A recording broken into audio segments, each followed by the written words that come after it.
going to start here. This is a talk that I do quite frequently in lots of places. It's a heavily requested talk. And one of the reasons for that is that it's entirely non-technical. I don't, it's not exactly non-technical, but it's not currently technical. I'm not going to talk about any frameworks or languages or stuff like that. I am going to talk about where we came from, you know, who we are, where we came from, and where we might be going.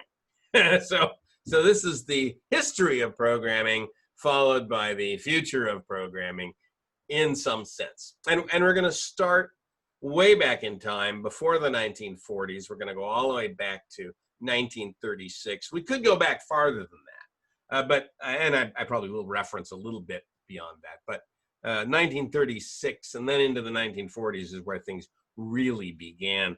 And I drew a little blue arrow, which is where I was born. So I was born pretty close to the beginning of it all, right? But I was not born by 1936. I was born in 52. So I was not born in yeah, okay. Hang on one second.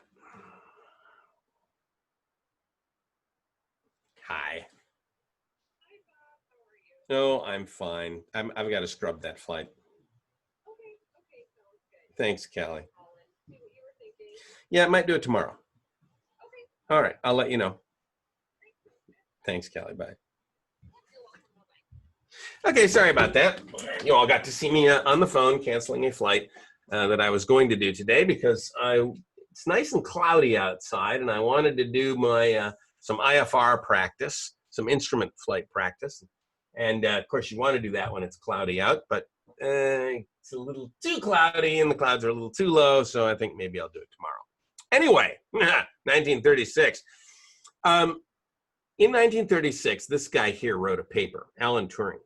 And in many ways, this is the beginning of our industry because it is very likely the first time that someone wrote what you and I would recognize as actual code. Now, if you haven't read Alan Turing's paper, let me suggest that you get a copy of this book. I'm actually holding it up. I don't know if you can see me or my little picture here. Let me see it. What if I stop sharing my screen? Then will my camera come up? Let's do that. Okay, now what I'm seeing for me is a big red thing. So let me see if I can get my video to work again. Yeah, unfortunately, that sort of worked. That sort of worked. Okay, let's see if I can get the right camera. Heavens. Oh, that's the right camera. So here's the book. And it looks like it's backwards to me, but I hope it's not backwards to you. This is the Annotated Turing. This is a book written by Charles Petzold. Some of you will know that name because he's the guy who wrote all the old MFC stuff for Windows and DOS. And this book contains the entire paper that Alan Turing wrote, but surrounded with all the history and lots of explanation. It's a wonderful, wonderful book. I've read it twice. I will probably read it a third time because it's just full of really good stuff. And if you read this, you will come away with a very deep awareness of where our industry started and how it started and who this guy was, this Alan Turing guy, who was a really interesting dude. But anyway, I'm going to put my slide back up now. If I can find it. That's the wrong one. Where's my slide? Oh, there it is. Got it. You know, these Zoom guys, the virus has been really good to these Zoom guys, but boy, have they had some trouble absorbing the big whale they had to swallow. Anyway, here's this guy, Alan Turing, and he writes this paper. And he writes this paper in order to resolve a mathematical question, and the mathematical question was really quite remarkable. It was, is it possible to come up with a general algorithm to solve, to demonstrate whether any particular algorithm of integers can be derived? And I've said this horribly. It actually has to do with Diophantine equations, which are equations of integers. And is there some way to decide if Diophantine equations are actually solvable? Anyway, that's what he set out to show. And what he showed in this paper is that, in fact, there is no generalized way of deciding whether or not a given Diophantine equation is solvable. Now, I know that probably doesn't mean a lot to you, but every program ever written is a Diophantine equation. And what he showed was that there are programs that cannot be written. There are requirements that cannot be met by a program. That the space of computing has very interesting limits. And in fact, you can see one of those limits in there in the title of the paper, Uncomputable Numbers. Because what he proved is that there are numbers that cannot be computed, that there's no algorithm that will compute those numbers. Now, I don't need to go into any more depth on that, except to say that in order to do this proof, Alan Turing had to invent digital computers. Modern digital computers, not electronic, thought experiment computers. The computers in his paper were all thought machines, machines that a human would operate by following very discrete rules. Nowadays, you and I would recognize them as very simple finite state machines with an infinite amount of memory, but never mind that. We don't need to go through all the specifics.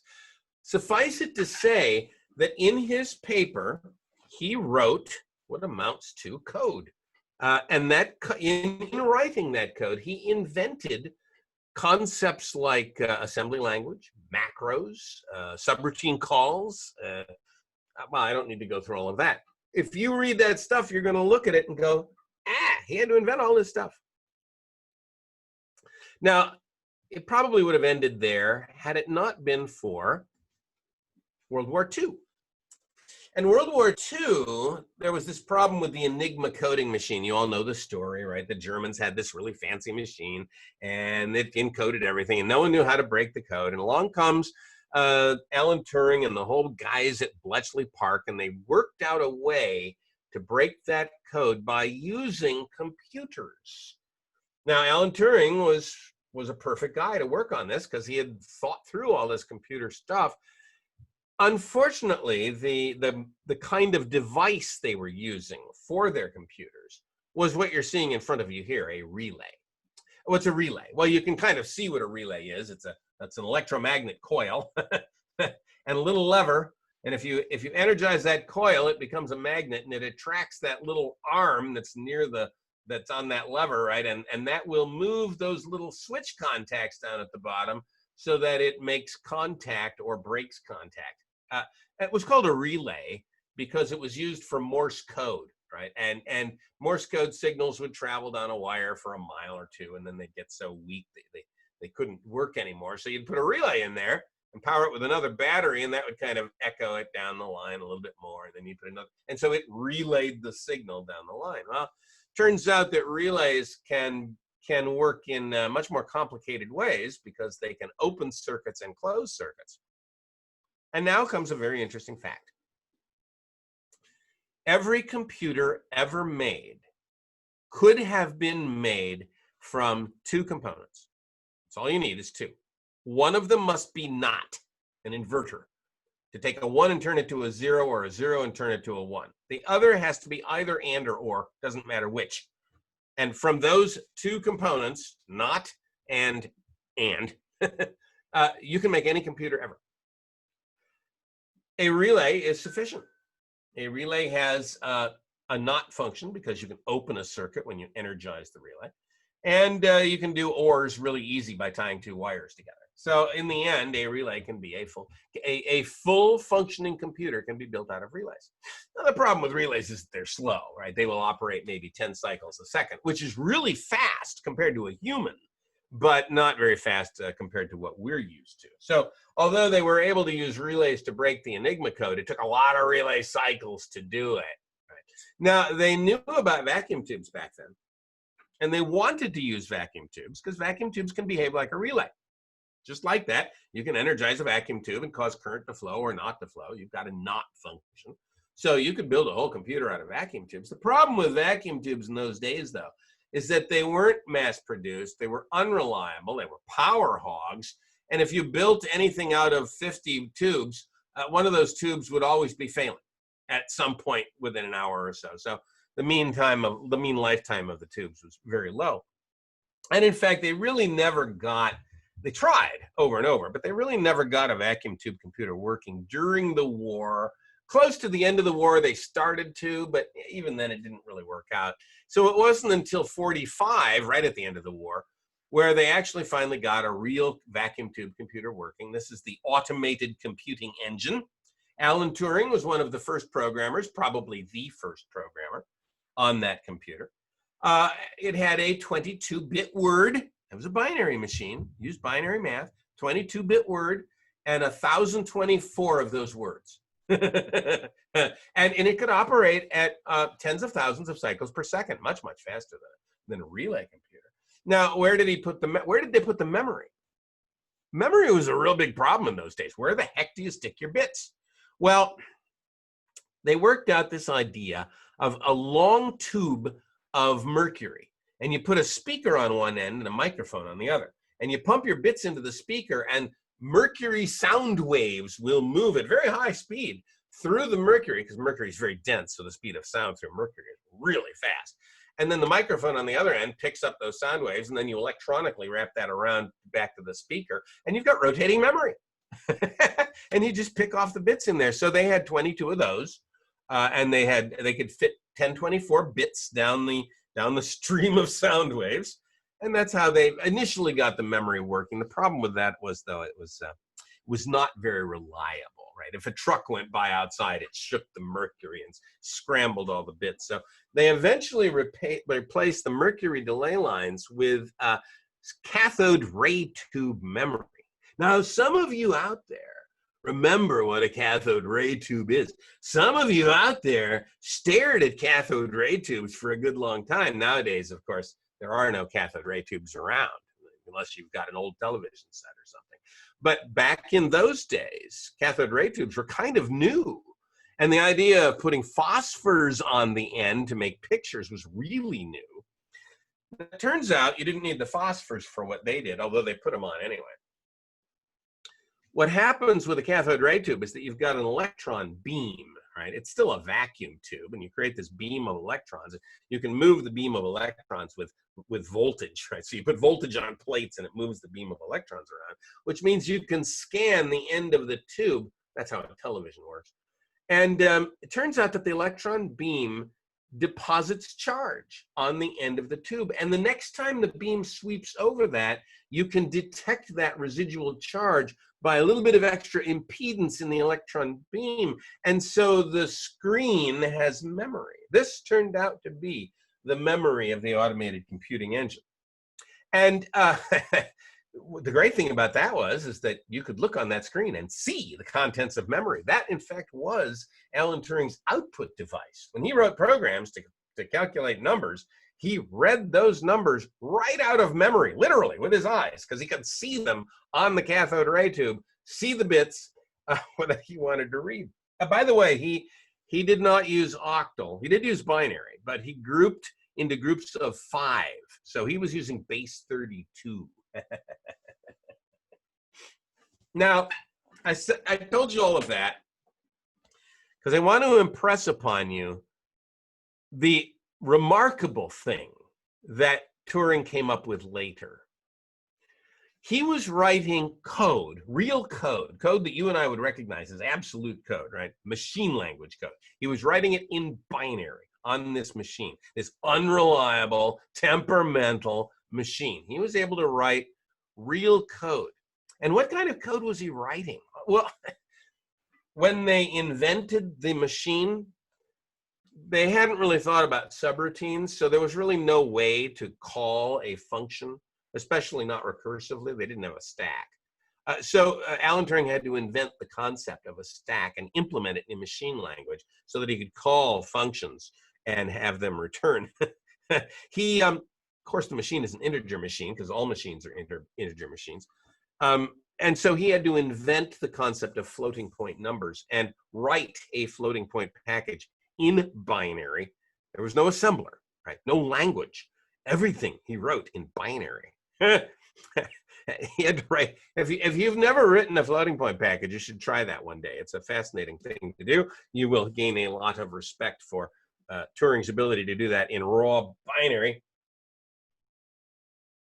And then, after about a year of playing with this machine, he wrote a little statement. Actually, he gave a speech, and this is a transcript of that speech. And in that speech, he said, and listen to these words, fascinating. We shall need a great number of mathematicians of ability because there will probably be a good deal of work of this kind to be done. How did he know? He didn't know. You know, that those words were probably a foreshadowing of a fact that he had no concept of. But today in the world, there are likely 100 million programmers. I don't think Alan Turing thought it would get that bad, but would we consider ourselves to be mathematicians of ability? That's what he thought they were going to need, mathematicians of ability. Is that what you are, a mathematician of ability? He goes on, and get this, one of our difficulties will be the maintenance of appropriate discipline so that we do not lose track of what we're doing. Now, how did he know? Well, probably because he realized just how much discipline it took to write a floating point package in binary. But are you a mathematician of ability who maintains appropriate discipline? Appropriate discipline? What disciplines do we have as programmers? What disciplines do we follow? What disciplines are appropriate? And how often do we lose track of what we're doing? A great number of mathematicians of ability maintaining appropriate discipline. The words of Alan Turing in 1946. Now let's do a quick tour. By that time, 1945, there was one computer in the world. There was a moment in time when there was one computer in the world. It came right after the time when there were no computers in the world. And there was a moment in time when there was one programmer in the world. I think it was Alan Turing, although there's some debate about that, but we'll say it is. One programmer, one computer.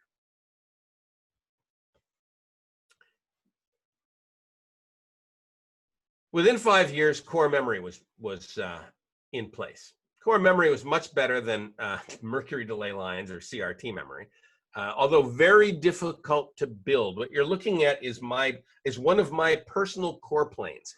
When I was a teenager, I was interested in computers, and I bought a number of core planes from a surplus supply shop. The picture on the upper left is the core plane itself, one of them. I own two of them at the moment. It has 16,384 little metal rings. Each one is about 1 millimeter in diameter. The picture on the right is a micrograph that I took of it. I've got a microscope, and I took that. Each of those little things is a little metal ring made out of ferrite. Ferrite is powdered iron and clay fused together and cooked to be a hard thing. And then those little rings are woven onto wires by hand. They had looms, but they had to do it by hand. They had to thread all those little wires through little rings that were 1 millimeter in diameter, and they had to do it perfectly. And they had to get 3 or 4 wires through each one of those things perfectly. And then you could run current through those wires to magnetize those little rings. And then you could read the magnetism on those rings through a special set of operations. I won't go into that. they made these things in lots of tens of thousands, right? Memory was really important in those days. And the cost was well over $1 per bit. Anybody got like a little memory stick in their pocket that's got like 64 gigabytes on it? All right, think of that as $1 per bit. Eh? That's what memory cost in those days. Vacuum tubes got mass produced pretty rapidly, and they became reliable and relatively low power. I don't want to say low power because about a 1 watt per tube, but relatively low power, but reliable enough to be put into much larger computers. And so computers became a reality, not just an experiment. And companies started building them. IBM, for example, started building them. And almost immediately, high-level languages were invented. This is Fortran from 1953, right? And Fortran in those days was a very primitive language. You can see an if statement there, but if you look at line 703, by the way, it's line 703, that's completely arbitrary. The fact that the line above it was 702 has nothing to do with anything at all. You'll notice up there's line 501, and then down below there's line 799, and then below that there's line 601. The line numbers had nothing to do with order. A lot of lines didn't have numbers at all. That was just a way to label a line. Instead of using a name, they used a number. So look at line 703. You see it says if, and then IA plus IB plus IC. Anything that began with an I was an integer. In fact, if it began with I through N, it was an integer. Anything else was a floating point variable. And you could not mix them. If you had an expression, it was either all integers or all floating point. Statically typed language. Yep. Okay. If IA plus IB minus IC is negative, you jump to line 777. If it's 0, you'll jump to line 777. If it's positive, you jump to line 704. That's how we did if statements in Fortran in those days. And of course, all the code was written on punch cards. See the punch card there, but no, it wasn't written on punch cards. It was punched onto punch cards. It was written on those pieces, and that piece of paper you see down there, that's a coding form. Programmers in those days did not use keyboards. They did not type their code. They wrote their code on pencil and then gave the written sheets to people who would punch it on cards. And you don't even want to live in that environment, let me tell you. That was a difficult environment. By 1958, Lisp had been invented. The first functional programming language was almost the first language, and was remained in academia for some time. Nowadays, it's breaking out, and there are Lisps that are very strongly commercial languages, very industrial languages, but not then. By 1954, and between 1954 and 1960, IBM sold 140 of these machines, these 709s and 703s, vacuum tube computers, very expensive, $1 million worth of, and they would run Fortran or Lisp, or they didn't have COBOL in those days. That was a little before COBOL, but they would run Fortran, and very expensive machines, slow machines too, not a lot of memory.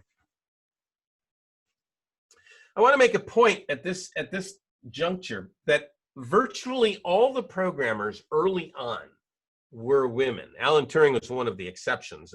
Some of the early mathematicians were exceptions. But once computers started to become a real thing, they hired a lot of women to program them. And the reason they did so is that they figured that programming was a clerical role. Men built machines, women operated machines. That was kind of the mindset. The woman that you're seeing here is Grace Hopper. Grace Hopper was deeply involved in early computers during World War II, radar installations, and so on. Later on became what we would call now the CTO of UNIVAC, Barry Rand. And she was very instrumental in the creation of the language COBOL for her sins, unfortunately, but a very important force in our industry. These are the programmers of the ENIAC computer at Princeton in the early 50s. These women programmed that computer literally by punching cords into special sockets. And I don't want to even tell you what it was like to program that machine. You had to be seriously intelligent to work out those programs. But I'm not going to go into that depth. But it leads us to the 1960s, where the number of computers in the world was on the order of 100 by 1959, 1960, on the order of 100, might have been 300, might have been 400, but in that range. And the number of programmers in the world was about 10 times that. Why 10 times? Well, because in order to keep one computer working, you needed about 10 programmers trying to feed programs into it. And keeping a computer working in those days was desperately important because the machines were so horribly expensive. So you literally ran them day and night. A 1 minute of outage was worth thousands of dollars. So you kept that machine running as much as you possibly could. Now, who were these programmers? Think about that, right? You got thousands of programmers now. Who the heck are they? They're not getting their instruction from university. There's no university course to teach them anything. In fact, they're just scientists and engineers and mathematicians who were already there. They already had jobs, and somebody said, hey, you feel like learning how to program this machine? And so they were all old, generally old, in their 30s or 40s or 50s. They knew the business. They understood things like projects and deadlines, and they taught themselves how to program the computers because there was nobody else to teach them. Nobody knew how to do this. Of course, the transistor came right in and replaced all the vacuum tubes and, dramatically shrunk the size of the electronics and reduced the power consumption by a factor of 1,000 or so. And so all of a sudden, computers got smaller and cheaper. And we started getting these kinds of machines. These are IBM 1401s. And they were so cheap, and by the way, they're not cheap, but they were so cheap that IBM was able to build 10,000 of them and sell them. And they would rent for $2,500 a month back in 1965, which, by the way, that was a chunk of change in 1955. But it doesn't matter because there were companies who wanted these computers to do their payroll, to do their inventory, to do their general ledger. And there was a language that was built for it, COBOL, and everybody wanted to write COBOL for these machines. Now, a 1401 computer had I got to say this right, 4,000 words of memory, not 4K, not 4096, 4,000. IBM had made a bet on decimal computers in those days. Still used bits, 4 bits per decimal digit. They called it binary coded decimal. And the machine actually operated in decimal. So it had 4,000 words, not 4096. Later on, they changed that. By the way, look over to the right. Look at the size of that disk drive. Those disk drives were big. How much memory do you think's on there? Oh, it's less than a megabyte, certainly. The number of computers in the world had grown. It was now on the order of tens of thousands. Maybe there were 20 or 30,000 computers in the world by 1965. How many programmers were there? Well, probably 100,000, because we still had the problem of needing 10 programmers for one computer. There were no frameworks. There were no things you could download. There were no really languages that you could use, except they would come on a deck of cards. So it took a lot of programmers to keep one machine busy even then. By now, I'm 13 years old. There may be 100,000 programmers in the world. I'm already interested at this time. I got interested in computers at the age of 12. Right? So there aren't a lot of programmers in the world at this point. I'm already interested. Where did these 100,000 come from? Well, again, they're not university. There weren't any courses teaching programming in those days. So there weren't enough engineers, scientists, and mathematicians. There weren't any CS grads. So they had to get programmers from another source. They chose the best and brightest of their accountants and planners. There was actually a huge need for programmers, and so they made these aptitude tests. And they would make all their employees take these aptitude tests, and if any of them had the aptitude for programming, they would be brought into the programming staff. The aptitude tests were terrible. They didn't work at all, but that's how they got their programmers, And again, they're old people. They weren't young. These weren't kids coming out of school. These are people in their 30s and 40s and 50s who had an aptitude, and they get hired, right? They may not have been mathematicians, but they were experienced, disciplined professionals. They've been in the business for a long time. And I imagine that Turing would likely have approved, maybe to some extent.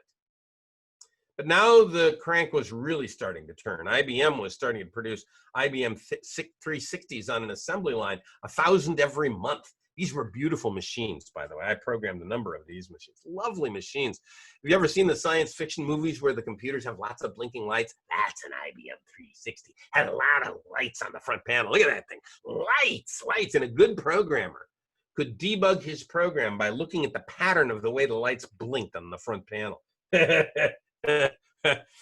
By the way, this is the era where objects were invented. That was 1966. Ole Johan Dahl and Christian Nygaard invented Simula 67, the first object-oriented language. This is also the era in which Dijkstra said GoTo was not such a good idea. You know, structured programming was born in 1968.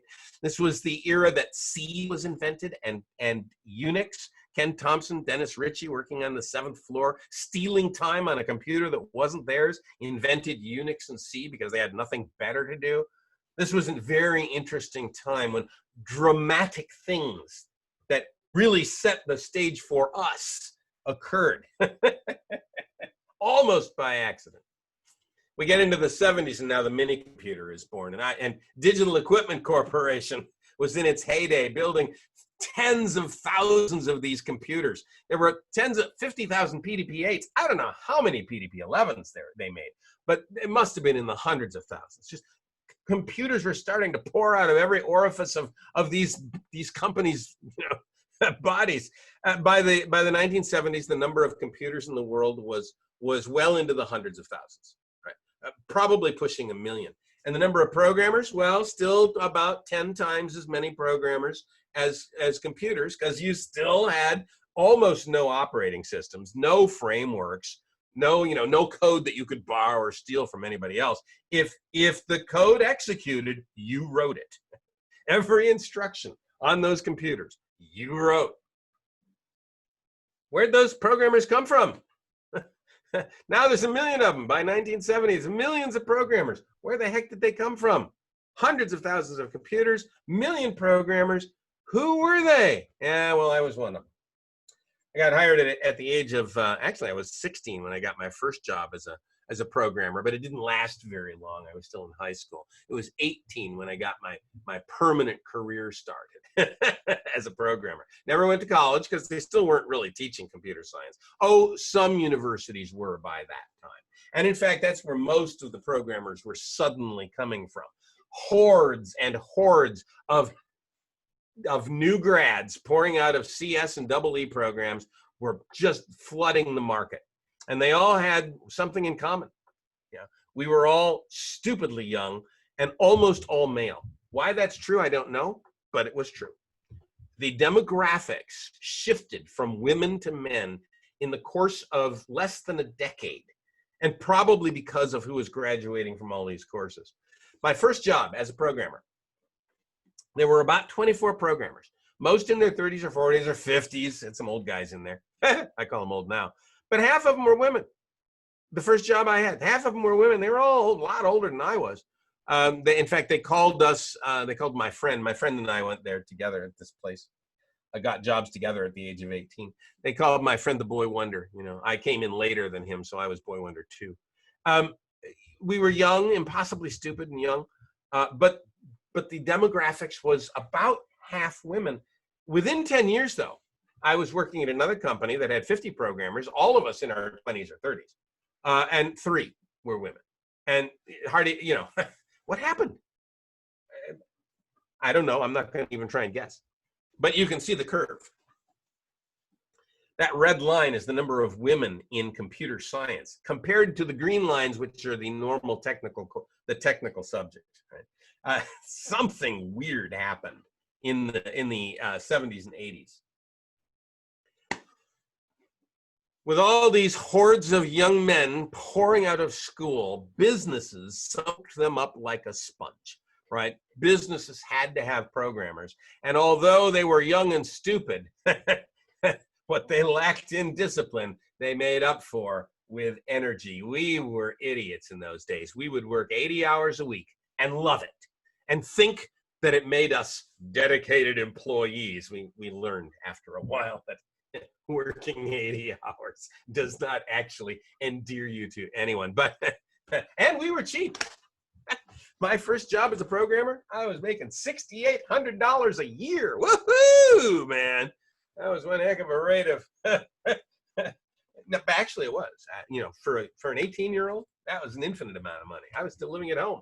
I had one car payment. I had to pay my insurance. I had money coming out of my ears in those days. But from the point of view of an employee, that's dirt cheap, especially for that kind of talent. Although I don't know if you'd think these 20-year-olds had talent. Now, remember, up to now, programmers had been disciplined professionals. They had been, you know, people who'd been in the business for a long time. They didn't need a lot of management. They didn't need a lot of process. They knew how to manage their time. They knew how to communicate, work together. They knew how to get projects done. They understood deadlines and commitments, what to leave in and what to leave out. They knew all that stuff innately, but not these kids, right? And these old guys, they'd worked miracles, right? They'd given us IBM 360 virtual memory. They were the ones who wrote the code that put us on the moon. You know, structured programming, functional programming, object-oriented programming, all came from these guys. Fortran, COBOL, ALGOL, Lisp, C, Unix, all came from those old guys who were the first programmers before the horde of young men swamped the field. Those original programmers knew how to get big things done without a lot of management, without a lot of process. And what process did they use? Well, if you look back on it, you'd think it was Agile because they worked in short iterations and they wrote lots of tests. The Mercury space capsule people, for example, the guys who did the software for the avionics of the Mercury space capsule, they wrote their unit tests in the morning and they made them pass in the afternoon. Right? They were doing what we would nowadays call test-driven development in a kind of agile environment. But hordes of young testosterone-driven boys need discipline imposed upon them from above. And they need close management and a fixed process. And just at the right time came the waterfall process to guide us all through those years. The period from 1970 on was the waterfall period. Prior to that, it was kind of the Wild West. You know, programmers just did whatever the heck they felt like. And then in 1970, waterfall. I remember when the first articles about waterfall were showing up in the trade journals, and I thought, this is wonderful. Oh man, I could do the analysis and then the design and then the implementation, and I could schedule that, and I would know when I was 1/3 done and 2/3 done. And yeah, everybody made that mistake. The waterfall era lasted for 30 years. Waterfall weighed upon us as a failing approach. Not that every project failed. Every project did not fail, but it was a failing approach. In general, it didn't work very well, and it weighed upon us for 30 years. We tried and tried and tried to elaborate it and extend it and try and make some way to make it work reliably, and never did. And meanwhile, the number of programmers in the world was going through the roof.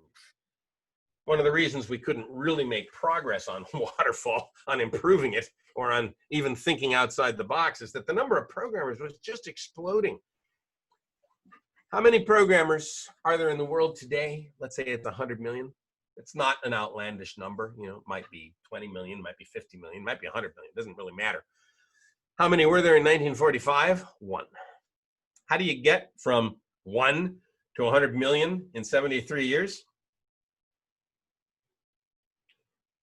Well, it's an exponential growth curve, isn't it? And we're all used to exponential growth curves because of the virus. Fortunately for us, the virus is no longer on an exponential growth curve. The growth is now linear. That's good. And eventually it'll curve over. But right now it's linear. It's been linear for a couple of weeks now. And that's very good news. But the number of programmers in the world growing is exponential. Now, how do you get from 1 to 100 million on an exponential curve in 72 years? Well, you can do the math if you want to, but it's pretty easy to work out that you've got to double at a rate of about once every 5 years. Actually, you've got to double a lot faster than that. But I think the doubling rate was very fast in the first decade and then slowed down to once every 5 years. But think about that. The number of programmers in the world doubles about every 5 years. That means that half the programmers in the world have less than 5 years experience. Half the programmers in the world are somewhere between the age of 22 and 27. Right? That's scary. Not scary. Well, it is scary because they're young, but it's also scary because there's no experience. There's no weight of experience out there. And one thing you learn after you've been a programmer for 50 years like I have that you need some experience to make some judgments in software design and architecture and the structure of software systems and just the way you write code. So that was not there. And so they were following waterfall. Well, I'm going to skip through some of this because I want to get to the end. Yeah, there's a lot in this talk that I could talk about if I had 3 hours. I don't have 3 hours, so I'm going to go right to here.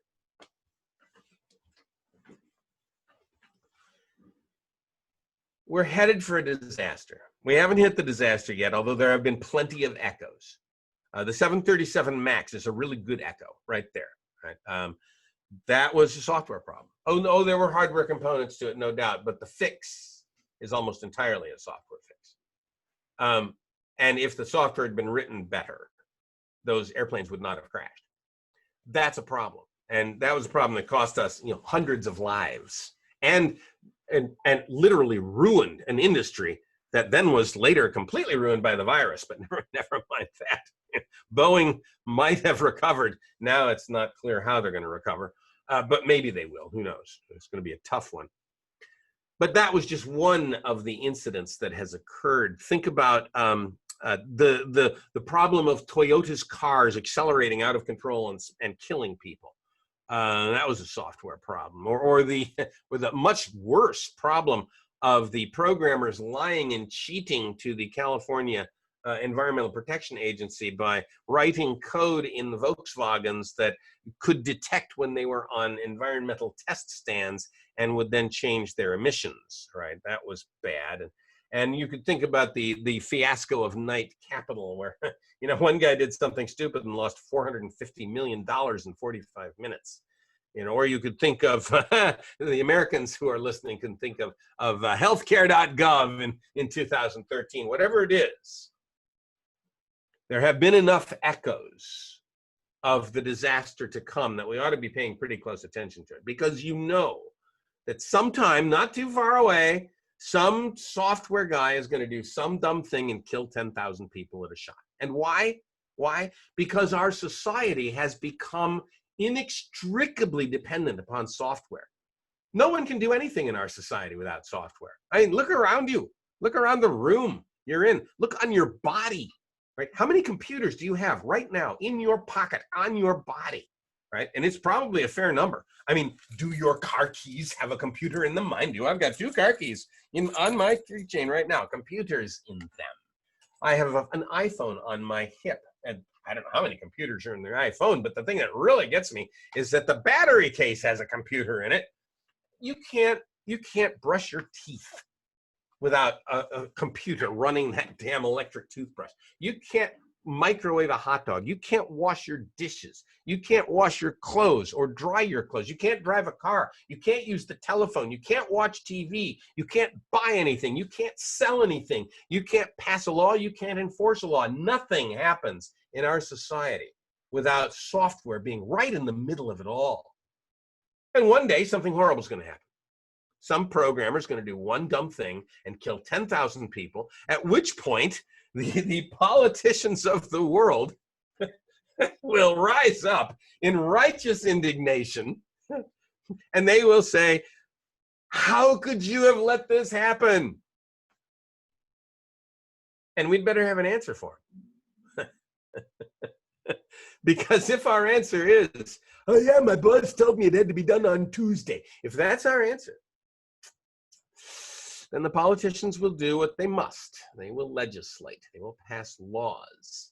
They will tell us what languages we should use and what processes we have to follow and what frameworks are best, what courses we have to take and what books we have to read, what signatures must be gotten and what process guidelines have to be followed. And we will all end up working for the post office. And I'd like to avoid that. How do we avoid that? We get there first. We figure out what the rules are, what the disciplines are. We decide what our profession is. A profession is something you profess. What is it that we profess? There isn't much, frankly. We don't have any standards. We don't have any stated ethics. None of us take an oath. We don't have any standard disciplines we follow. We don't have any principles that we follow, most of us. Mostly, it's still the Wild West. And that's going to have to end. We're going to have to profess our standards, profess our ethics, profess our disciplines, so that when the event occurs, and you know the event will occur, the 10,000 will die. It will happen. But when it happens, and when the politicians of the world point their finger right at us and ask us the question, how could you have let this happen? We can answer them, and we can say, it was an accident. It was not because we were negligent. It was a terrible accident, but it was not due to our negligence, because here are the disciplines we follow. Here are the standards we adhere to. Here's how we enforce that. If we can go to them and say that, then maybe we can bypass the worst of the legislation they will enact upon us. Maybe they will simply take our rules. We could just give them our rules. Here, take our rules, make them law. That is the future of programming. Our society is far too intertwined with software now to allow us to continue the way we are going. Society will realize this, doesn't yet, but it will. And when they do, they will begin to legislate. And I hope we are there with them to give them the rules that they can then say, oh yeah, you should definitely follow those rules. In any case, I'd like to thank you all for your attention. That is my talk, The Future of Programming. If you want to reach me, that's my email address on the screen. That's my website as well, cleancoder.com. I also do a lot of videos, and if you want those videos, you can go to cleancoders.com, and my Twitter handle is Uncle Bob Martin. Thank you all for your attention. I hope you enjoyed this talk, and I hope to see you again another day.